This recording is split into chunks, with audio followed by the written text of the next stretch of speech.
Hi, it's Chris Titley here today on the Scoreboard podcast. It's the Tuesday, the 18th of February, and we're joined by Sydney Swan player Hayden McLean. Hayden, thank you so much for being part of this series.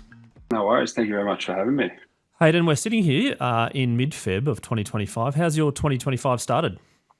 Yeah, no, it's been interesting year so far for me. I'll come off injury sort of last year with groins and went to Doha back end of last year, but the last January's been good for me, progressing well, and I mean back with the boys training, which is always a positive, and it feels like I'm back in with the team, which is good. Excellent, mate. And let's go on to 2024, a very good and strong year from you and also the team, but also getting to the last dance, not quite there. Do you want to describe 2024 in a nutshell for you? Yeah, I had a bit of everything, I think, last year. Started the year, we were playing probably the best footy as a team I think we've ever played. It was exciting, it was fun, crowds were packed, and it was electrifying. And then we had that little, I guess, fatigue patch or whatever you want to call it throughout the middle of the year where, we're losing and not doing what we were probably performing at the start of the year. But then as a team and Hall sort of brought us back in and refreshed us, and we had a really strong back end of the season and obviously through the finals campaign, but the last day just, we fell pretty short. Paul Roos described playing in an AFL Grand Final and losing in an AFL Grand Final as the best and worst day of his life. Is it pretty spot on? Yeah, definitely. I think the whole anticipation of the week before, the parades and how how rare it is to get to that day. It's such a great feeling. But then obviously, to lose a grand final, you almost feel like you didn't want to be there at the time. You'd rather not actually played, but there's 19 teams there that want to be there and playing on that day. Yeah, and you've been there twice and obviously hoping to get there many more times ahead. How do you go about approaching the season? You've been in the AFL now for a very long time, and you know that the season is a long season. How do you personally approach it, and also as a team? Yeah, I think what was it, the 2022 grand final. After that loss, we probably all went our own ways and dealt with it individually. And just sort of figured it out in our own way. It was the first thing that sort of happened to us like that. But I think end of last year, we've really reviewed it hard as a team, really opened up about how we're all feeling, how the coaches were feeling, what we were all thinking individually on the day. And I think that's just really galvanised us together. And it almost feels like we're on this next journey this year together. And we don't want to do that again, obviously. And I feel like we've really matured as a group and took it a step forward from reviewing it together and having that harsh reality, really. Do you talk about premierships at the start of the year and pre-season, etc., or is it processed week by week and let's get to September or let's get to the top of the table as you did last year early on with some good form? Yeah, I think it's at the start. It's probably, especially with Dean Cox coming over, it's adapting to his new ways and what his flair he wants on our team. But I think every team would be kidding themselves if they don't put that target at the end of the year, that premiership. That's why I guess we're all here and we're all playing. But you do want to look week to week. But I think how sort of much last year hurt, we want to get back there and prove everyone wrong. And Hayden, from a point of view of yourself as a player, you get picked and you play for the Swans, and some weeks you might not get picked, you might get dropped. Yeah. What do you think it is that you have as a bit of a superpower, I suppose, to make sure you get picked every week, and not just get picked every week, but perform at your best and continue to improve? Yeah, I think that probably took early on. I was in and out for a bit there, and trying to figure out where I sort of fit with. Obviously, Buddy was in the forward line. There's limited opportunities and all that, but I think it's just trying to add different strings to your bow. And for me, that's playing in the ruck, chopping out, Grundy this year, and try and help in different ways, and not just be that sort of one position player and push that case every week. And what do you do from a learning point of view of the game every week or every year, I suppose, to get better and better as a player and also as a leader in the team? Yeah, well, I think every week we've got a line coach that will sit through our vision, our plays, and adapt and learn from what we did, either good or bad, on the weekend. And obviously working with Coxie as a ruck coach, a lot of the time was really fast tracking me in the ruck part, And then just working with the other forwards each week. We try help each other out. We're all a bit young down there at the moment. Well, not so young, but inexperienced. So we're all helping each other learn, and I think that's what's the fun of it at the moment. As you're growing up playing footy, were you always a forward, or did you sort of be a bit more mobile around the ruck and or even a defender? Yeah, I was pretty much ruck actually as a kid. I grew very early. I was a big kid, and just got put in the ruck and run around the ground and just stand there.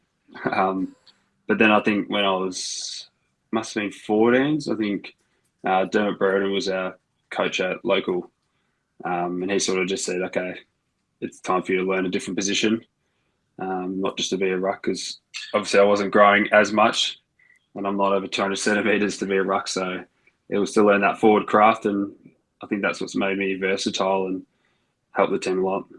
Do you think AFL is moving towards a bit more flexibility around the positions, broadly speaking? Yeah, I think it is. And I think how fast the game is now.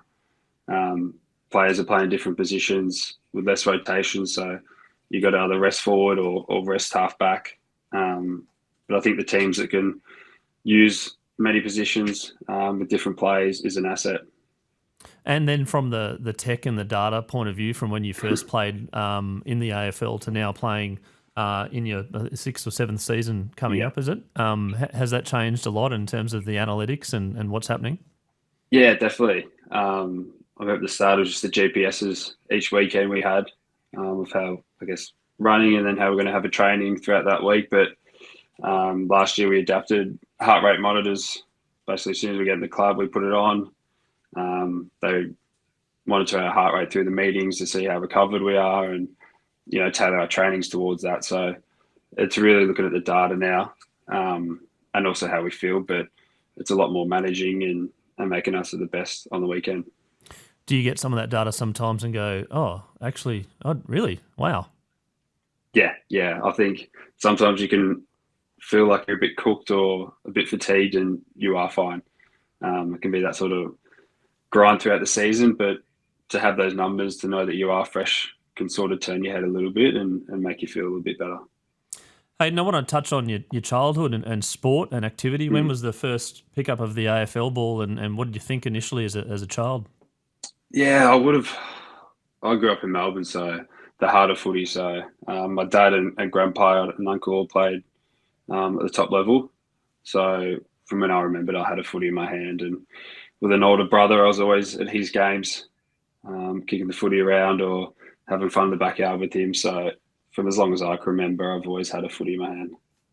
Are you pretty competitive with your older brother? Yeah, vivid memories of when we were kids. We'll go to the park. Dad would basically just kick it up, and we'll just have one-on-ones for an hour or so. And they'd always get very competitive and end up in a fight or an argument or something. So it was always competitive. And he's actually, funny enough, back now. So it sort of worked out for us. And Hayden, was the dream always to play professional AFL? What was the dream, the young Hayden? Yeah, no, it was always to play AFL. I think I sort of knew I had a bit of talent early on. I think it was probably under 12 schoolboys is when I realised I probably had the potential making that team. And then made that sort of a commitment to myself that I wanted to get here. And then obviously went a different path of missing a couple of drafts, but I always had that self-belief that I would get here. Yeah, I want to touch on that as sort of a different way to play AFL, and I've heard you in different interviews say that it sort of makes you feel a bit more belonging, I suppose, in the AFL. Do you want to talk about that process of getting to the AFL and that first game? Yeah, it was a tough journey. I think missing that first draft, there's such a big emphasis on getting drafted when you're 18, and there's a build-up media and all that. This is your year. And then I guess when that didn't happen that night, it was sort of felt like something got pulled out of me. It was devastating for a couple of days, and I had that little thought of, oh, well, that's it.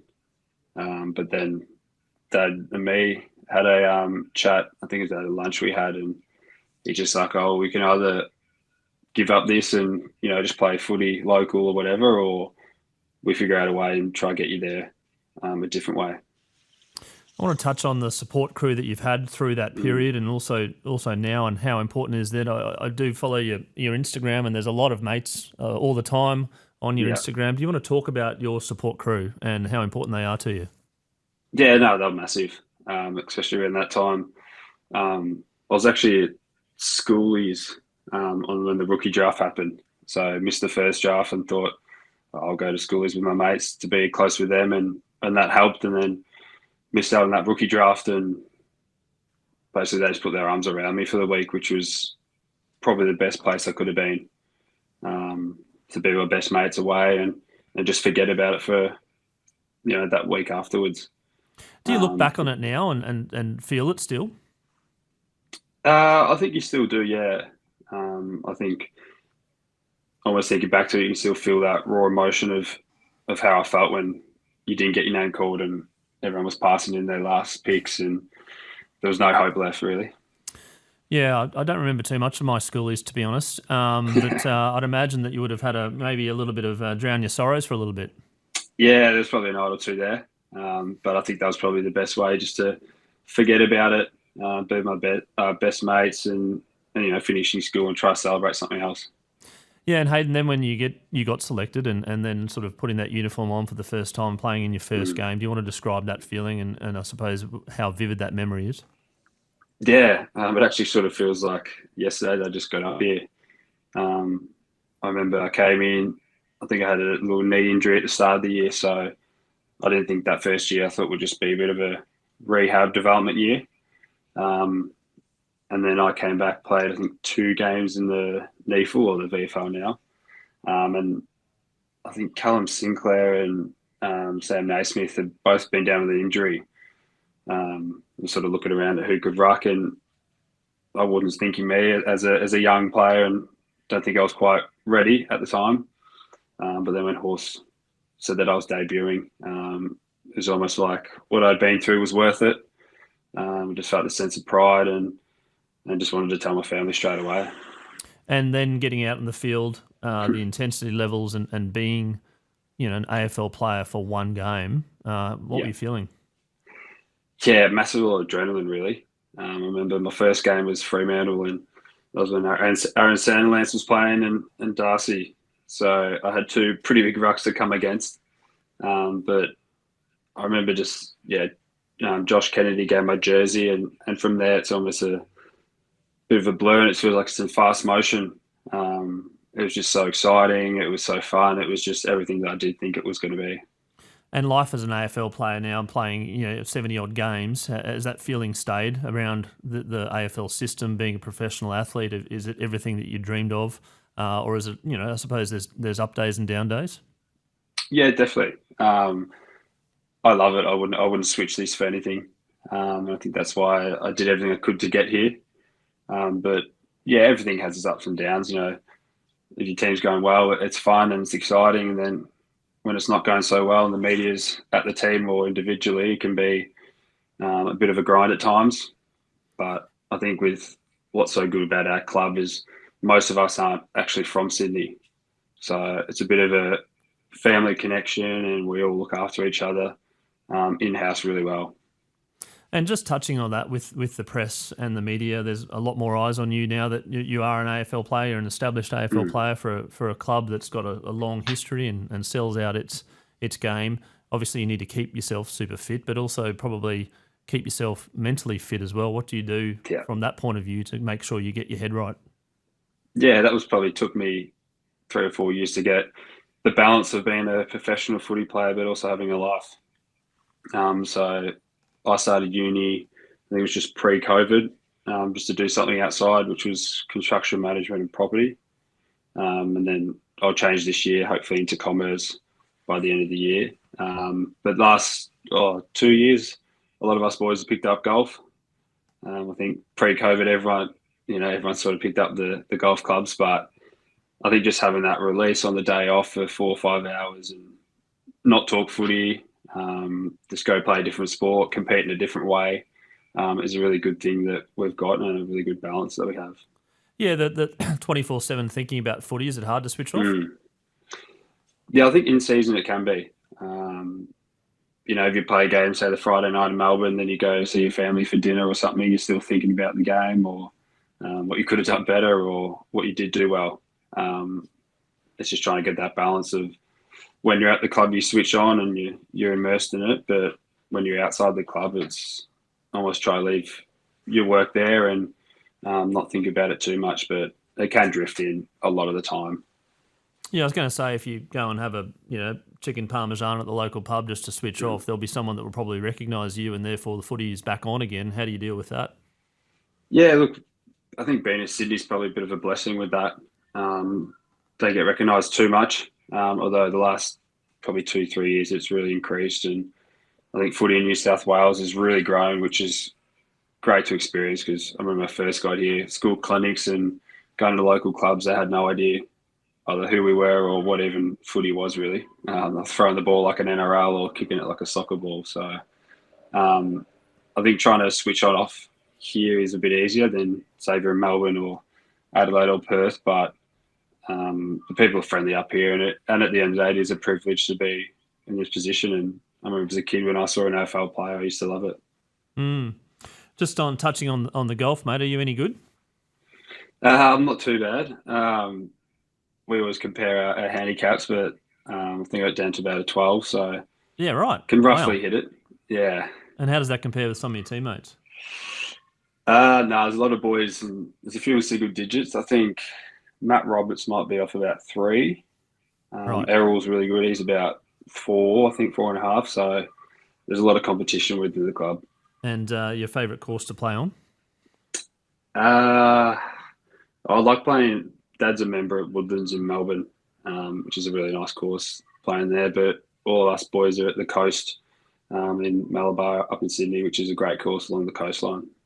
And have you settled into Sydney well? Yeah, definitely. I think first few years you sort of get your bearings and learn the place, but I think Sydney's such a beautiful place. As I said before, it's not footy central, and the beaches and the weather. It's a really nice place to live and get away from it all. And you've got, I think you've kicked 35 goals at the SCG or in and around that about. Do you have a favourite goal or a favourite moment? And every time you kick a goal at a packed out crowd, I suppose the dopamines must be high and the adrenaline must be high. Yeah, you can definitely get carried away a little bit at the SCG. I think the fans are so massive and exciting there.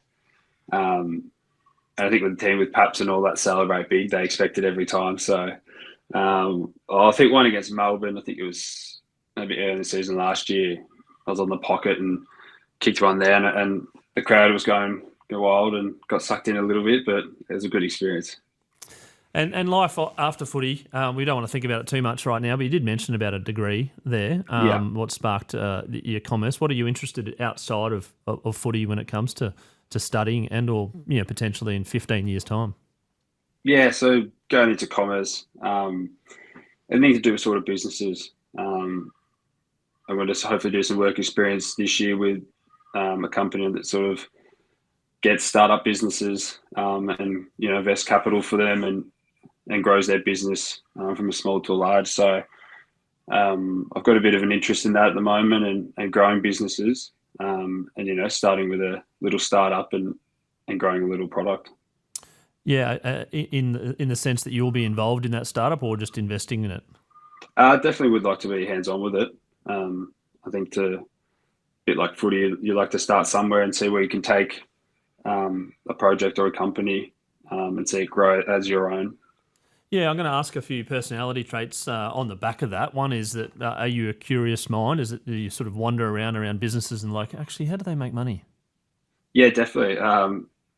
I think it was probably post-COVID, podcast became a big thing for me. Diary of the CEO, I love listening to him and just seeing how different businesses have grown and what each person's sort of investment routes are, and both personally and as a business. And that's just something that's sort of drawn me in and what can I do now to be helping myself in, 30, 40 years. Yeah, you sound like a prosperous type of guy. You obviously want people to succeed, etc. Are you overly a confident man? I'd say in stuff that I believe in and am good at, then definitely, yeah. I think especially with footy, you sort of have to have that confidence in yourself, especially in an industry that can change very quickly. One of the words which I've used, or athletes have used in previous podcasts, is they have to be a little bit selfish when it comes to sport sometimes. How do you sit with that word? Yeah, I think it's definitely, it can't be too selfish. It's more, you can't get sucked in and listen to too many people outside of your network. A lot of people come to you with other ideas or opinions or ways that you should be doing or playing. And sometimes you just need to, be selfish and listen to yourself or that one or two persons that you have in your corner, because you can get wrapped up in it pretty quick. Do you, people say you back yourself. Do you back yourself? Has that been hard to do sometimes?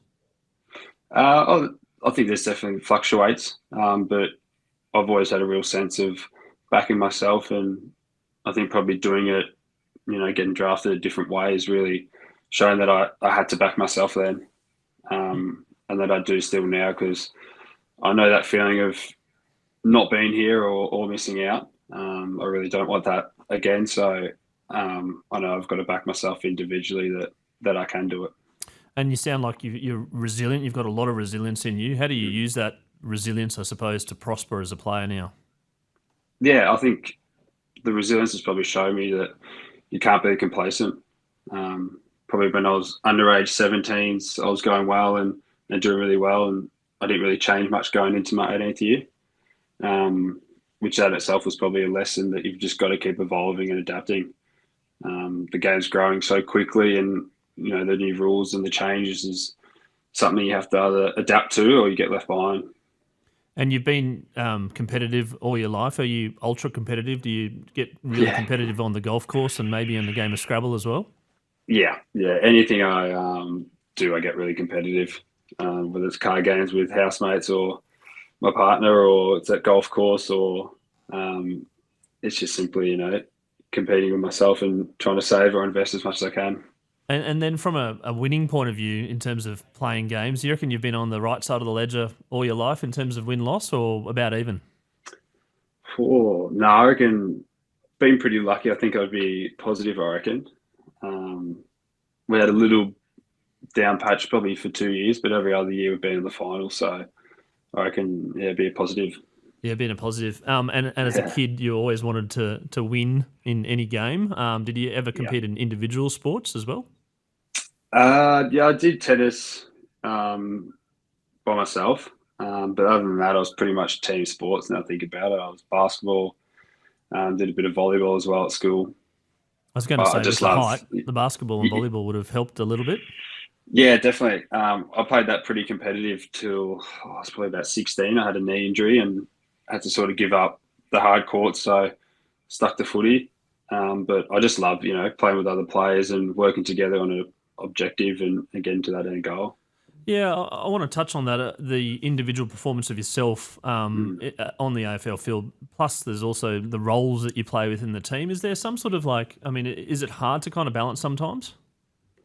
Definitely. I think it's, as a forward, it can be hard. If you're not getting a kick or it's not coming down, you sort of have that battle with, do I just try to do something myself or change something? Or it's whether you stick to what the team needs, and majority of the time that actually is the right option.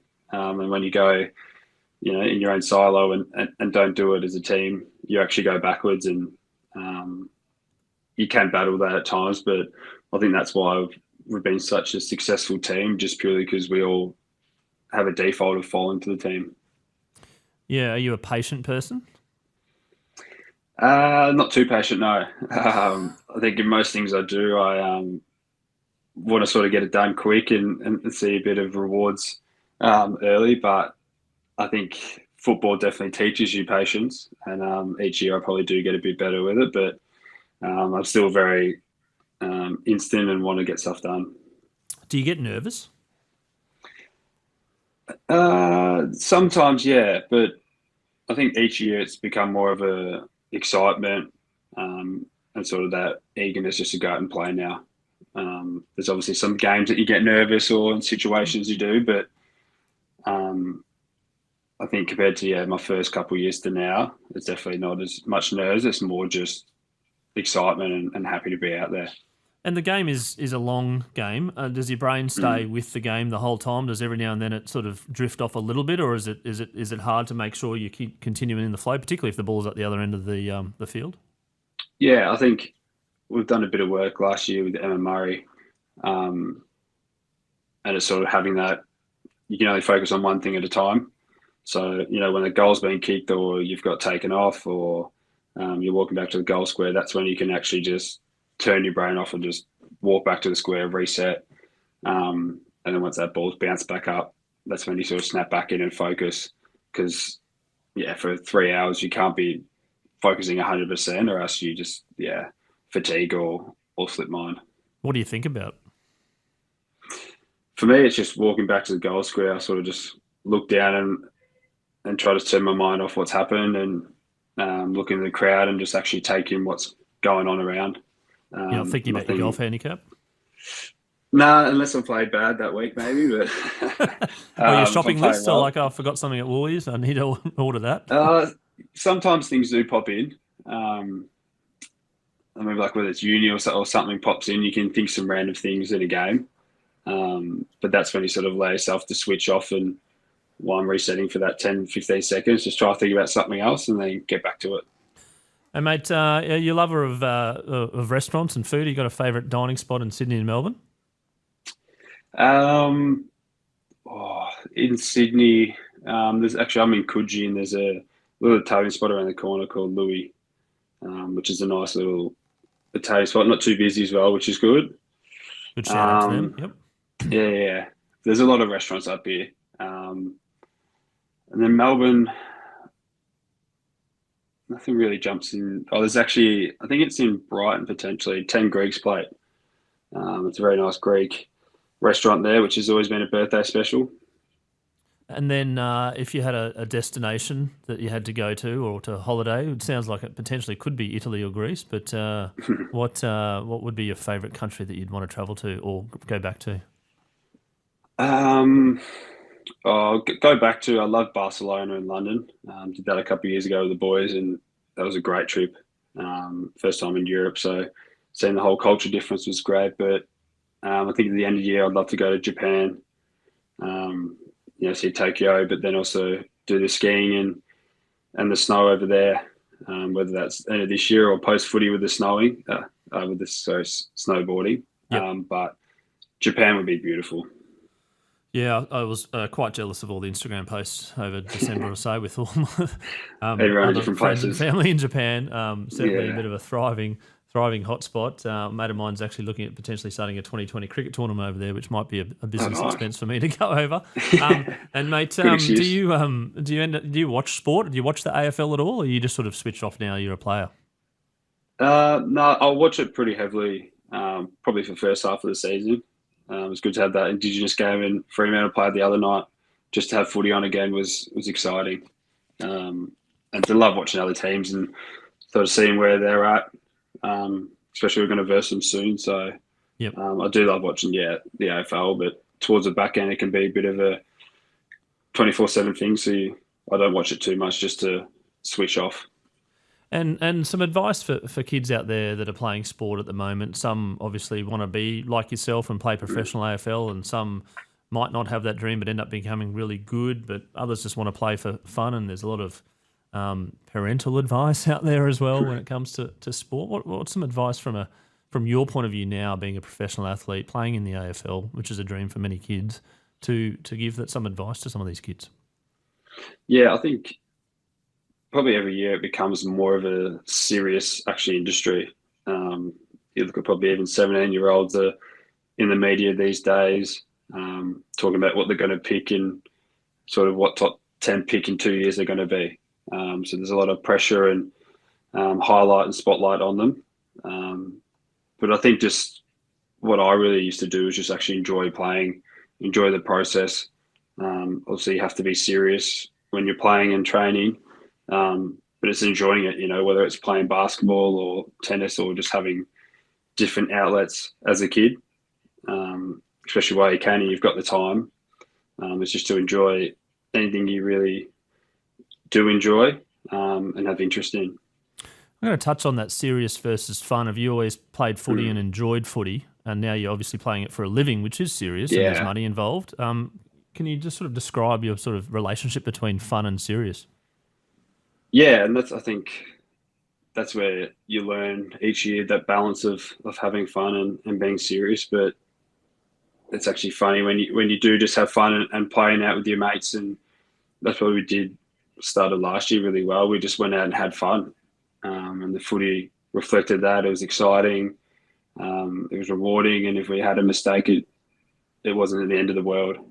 Where sometimes you can go that serious side and really try hard, and if you make a mistake, you can dwell on it or think about it for a quarter or two, and it can actually affect your performance. So I think it's almost being serious but taking it lighthearted.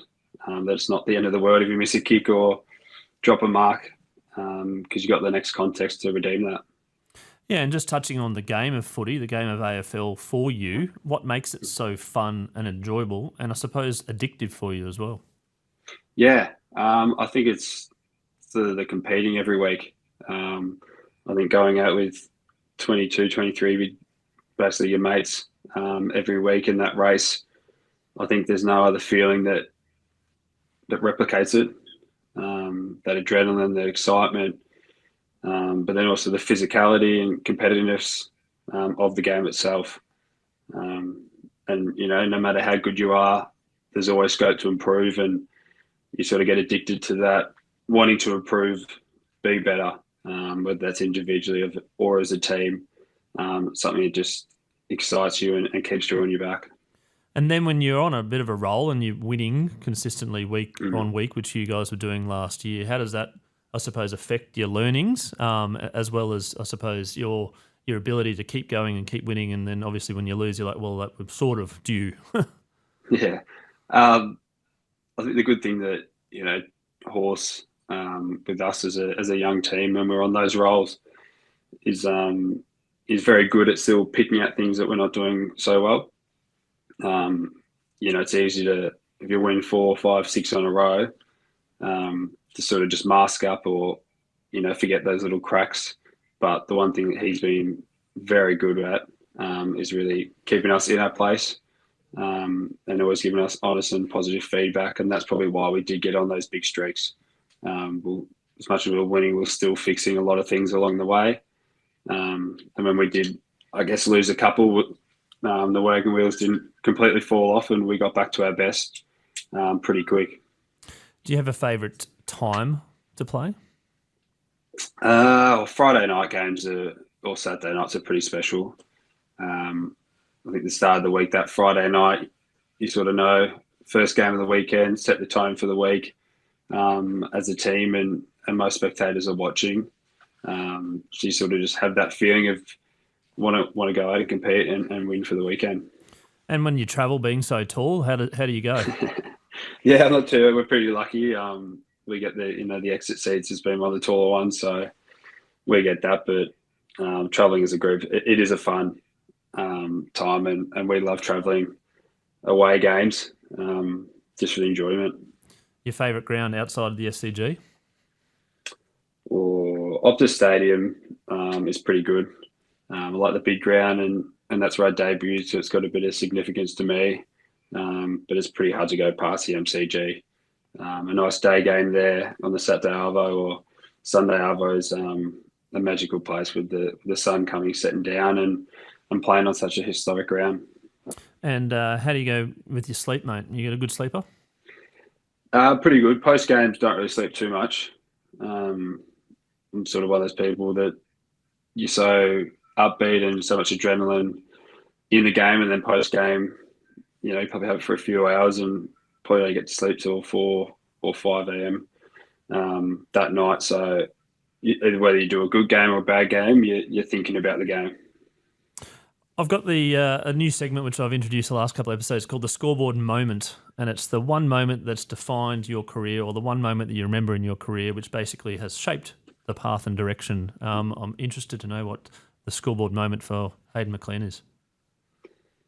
There's probably one that sticks out, actually. I touched on it before, the under-12 schoolboys.